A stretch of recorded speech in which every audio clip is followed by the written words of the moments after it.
بارد بەم پرۆژەیە واروەها ئەوەی دیکەی کە لە ماوەی ڕابردوودا حکوومەت یارەمی کوردستان بە تایبەت کابینەی نوێمی حکوومەت یارەمی کوردستان چی بۆ کریسیانەکان کردووە گفتوگۆکەین لەگەڵ بەڕێز ڕامی نۆری عودیش قامی قەزایان کاوە لە ستۆدیۆ میوانمانە. بەڕێز ڕامی بەخێر بێت. زۆر سپاس. جگە لەم پرۆژەیە با لە ڕابردوو دەست پێ بکەین و لە سەرەتای کابینەی نوێمی حکوومەت یارەمی کوردستانەوە چیتان بۆ کراوە، چ پرۆژێکتان پێشکەش کراوە وەکو کریسیانەکان؟ سپاس بۆ ئەم دەرفەتە. جا پێشەکی جەنابتان گۆتان ئێمە کاتمان سنووردارە هەمووانە بەحس بکەین ڕەنگە زۆری پێدەچی، بەڵام بەپێ ئیمکان حکوومەتی هەرێمی کوردستان کابینەی نوێم خزمەتێکی گونجاو بۆ قەزای عەنکاوە پێشکەشی کردووە. لە ڕووی خزمەتگوزاری خۆتان دەزانن هەموو شتێک پەیوەستە بە باری دارایی و ئیمکانیاتی دارایی حکوومەت، هەر وەک چۆن ناوچەکانی تری کوردستان خزمەت کراون عەنکاوەش هەر بە هەمان شێوە. ئەوەی گرنگترین تایتل و ناونیشان بوو ئەوە بووکەوە لە ماوەی کابینەی نوێم بە بڕیاری ڕێزدار مەسوول بارزانی سەرۆش حکوومەت عەنکاوە لە ناحیەکرا بە قەزا. ئەمە بڕیارە هەر استراتیژیەکەی بوو بۆ خەڵکی عەنکاوە بۆ بەرژەوەندیمانەوەیان. پرۆژەی تر و ڕوانگەی تر زۆر دەوڵەمەند هەن، هێواش لە قۆناغی جێبەجێکردن بە تەمای خۆی ئینشاڵڵا دەچینە باری جێبەجێکردن. هەندێک پرۆژەش هەیە پێویستی بە کاتی زیاترە، بەڵام ئەوەی بە تێکڕای دەتوانین بە دڵنیاییەوە بیڵێن ئەوەیە کەوا بە بەردەوامی خزمەتگوزاری ئیداری و خزمەتگوزاری گشتیش هەیە. وەختێ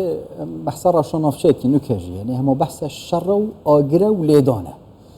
ویدەمی داخت مرۆڤ ئاوادانیت بینێت و بەردەوامی ئاوادانکردن ناوچەی جوداجیاڵیان کوردستانی مرۆڤ سەر بلند بێت کەیفە مرۆڤێت. ئەو پرۆژەیە بزات هزار یەکەین نیشتەجێبوونێت شتێکی کێم نینە دلگیری بێنە دروستکردن چ ڕێکارێک هاتی نەدانان و ئەوێن قازانجی وەربگرن بێنە وەرگرتن. بەڵێ ئەمە دووبارە بڕیاری ڕێزدار سەرۆکی حکوومەت بوو مانگی ئایاری ساڵی 2022 ڕاگەیەندرا، بەڵام ئەوە پرۆژەیەکی زۆر گەورەیە و پرۆژەیەکی زۆر مهمە. بە تەبیعەتی کاری ئەم پرۆژەیە ئەمە کەرتی تایبەت نییە، ئەمە کەرتی حکوومەتە و ئەو پرۆژەیە دەبی بە باشترین شێوە جێبەجێ بکرێت و بە دادپەروەرانەش دابش بکرێت. بۆیە شتێکی یاخۆت نەتیجەیەشی منطقیەکەوە کاتێکی زۆرت و درێژتر ینی بخانێت، بەڵام لەو کاتەی تاکو ئێستا چەند فەرمانگەی پەیوەندیدار پێکەوە کار دەکەن لەسەر فاینەڵایزکردنی کۆتایی هێنانەوەی ئەم پرۆسەیە و پێشکەشکردنی بە هاوڵاتیان. دەستەی بە بەرهێنان وەزارەتی شارەوانی گەشت و گوزار، شارەوانی عەنکاوە، فەرمانگاکانی تر هەمویان پێکەوە بە هەماهەنگی بە بەردەوامی کاریان کردووە. خۆشبەختانە ڕۆژی پێنجشەممەی ڕابردوو سەرۆکاتی شارەوانی عەنکاوە دوا هەڵوێستی خۆی ئاشکرای کرد لەسەر ئەوەی ئەم زەویەی کە دەستنیشان کراوە بۆ ئەم پرۆژەیە کە لە چوارچێوەی یاخۆت لە زمنی نەخشەی بنەڕەتی و نەخشەی کەرتی عەنکاوەیە کێشەیەکی قانونی و ئیداری نییە، هەندێک تەفاسیلی هونەری و ڕەگەزگۆرین هەیە، ئەوانش بە تەحسیل حاصل کاریان لەسەر کراوە. ینی ناوچەیەکە باشە بۆژێڕی ئەگەر هات سنووری بێگومان بەشە زۆرەکە جێبەجێ کراوە. ئەوەی کەماوە هەندێک کوردەکاری بەسیتن وادارین لە ماوەی ئەو مانگە بتوانین کۆتاییان پێبینین. پێوەڕ و بنەماکانی دابشکردن و پێدانی ئەو شوقانە دیاریکراون چییە چۆنە؟ جا هەواڵە خۆشەکە ئەوەیە بەپێ ئەو پلانەی کە دانراوە ڕەنگە لە نیوەی یەکەمی مانگی ئەیلول مانگی نۆی دابێت بەردی بناغی ئەم پرۆژەیە دابنرێت. کە بەردی بناغی ئەم پرۆژەیە دانرا تەسەوڕ دەکەم دەبینە یەکەم یەکەی کارژێری کەوا ئەم پرۆژەیە بستەوە باری جێبەجێکردن. پاشان ئیدارەی عەنکاوە بە قایمقامیەت و بە شارەوانی و بە ئەنجومەنی شارەوانی هەندێک خاڵ و ڕێزبەند و زەوابەتی کاری ڕاگەیاندنی بۆ دەکەن، ئەلانی دەکەن بۆ ئەوەی ئەو هاوڵاتیانێکەوە مەشمولن بێنەوە خۆیان تۆمار بکەن. بە شێوەیەکی سەرەکی ئەم پرۆژەیە تارگتی ئەم پرۆژەیە ئەوەیە لاوانی کریستیان زیاتر لە هەموو چین و توێژەکانی تر ئەمە ڕاستە خزمەتکردنی هەموو چین و توێژەکان ئەرکی حکوومەتە ئەرکی ئێمەیە بەڵام بە تایبەت لاوان بۆ ئەوەی بتوانین بۆیان زامن بکەین بمینێنەوە لە زێدی باب و باپیر و بەردەوامی بدەن بە ژیانی خۆیان بە ژیانی خێزانی خۆیان تەفاسیلی ئەم پرۆژەیە بەڕاستی زۆر ئاسانکاری بۆ کراوە یعنی بۆ نمونە هەر شوقەیەک ڕوبەری 120 متر دووجایە پێک هاتیە لە 3 ژوور جگە لە مەطبەخ و شوێنی دانیشتن و ئەو تەفاسیلانەی تر کەوا پێویستن سعرەکە زۆر گونجاوە جگە لەوەی نرخەکە زۆر گونجاوە بە قستی درێژخایەن و بە قستی موریح لە ماوەی 12 ساڵ قستەکە دەدرێت ئەوانە هەمووی هەنگاوی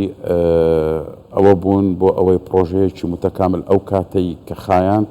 بە فێڕوو نەچوو ئەو کاتێک کە خایاند ئەوە بوو ئامادەکاری بکرێت بۆ ئەوەی بە باشترین شێواز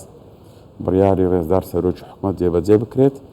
و فعلەن ئەم بڕیارەی کەوا خزمەتکردنی لاوان و گەنجانی کریستیان و عەنکاوەیە بگاتە شوێنی مەبەست نەک هەر کارێک بکرێت و هەر بڕیار بێت و وازی لەبینی نەخێر حەریز بووین هەمومان کەوا بڕیاری بەڕێزیان بە وردی و بە دەقیقی جێبەجێ بکرێت لەخوا بە زیاد بێت ئەوەی ئێمە دەبینین هەتاکو ئێستا زۆر بە باشیمان هێناوە ڕەنگە وێری پرسێرجی ئەو بوو خەلکی بێت باشە ئەگەر هەندێکە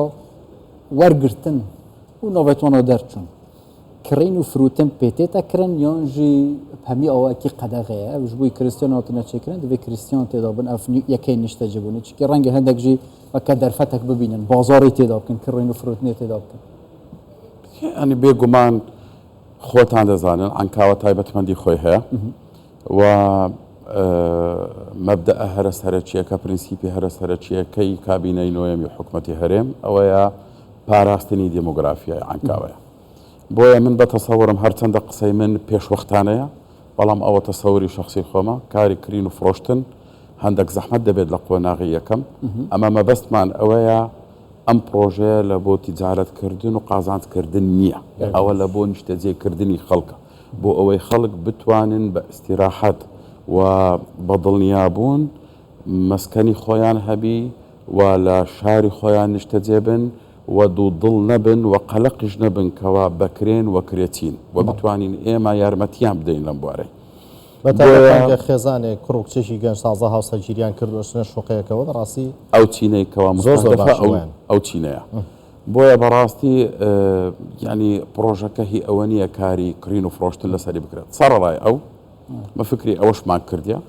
خۆی بە هەموو بە تێکڕایی 1000 شوقەیە ئەوەی کە دەکرێت 700 شوقە لەو هەزارەی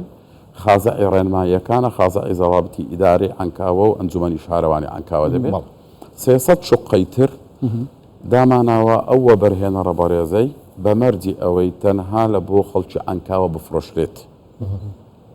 بۆ ئەوەی ئەوانش قازانجی لێ بکەن بەڵام لە دەرەوەی ڕێنماییەکان یعنی شەرت نییە خازعی ئەو زەوابەت و ڕێنمایی بێت ڕەنگە هەر کەسێک ئیمکانیەتی دارایی گونجاوی هەبێت بتوانی لەو 300 شوقەیەش بکرێت بێگومان ئەوانش سعریان گونجاوە بەڵام حتمما فەرقی هەیە گرانترن لە شوقەکانی تر چونکە ئەو 700ەیتکە بە پاڵپشتی ڕاستە و خۆی حکوومەتە تەگوتی مادەم بوو گەنجە بەلکیش لە پرۆسەوە زەواجیشی زێدە بێت هیوادارین ئەمە زۆر توژگیری لەوەی دەکەین وەڵی هیوادارین قازانکەوە دیێڵمەدە سپاس بۆ بەڕێستان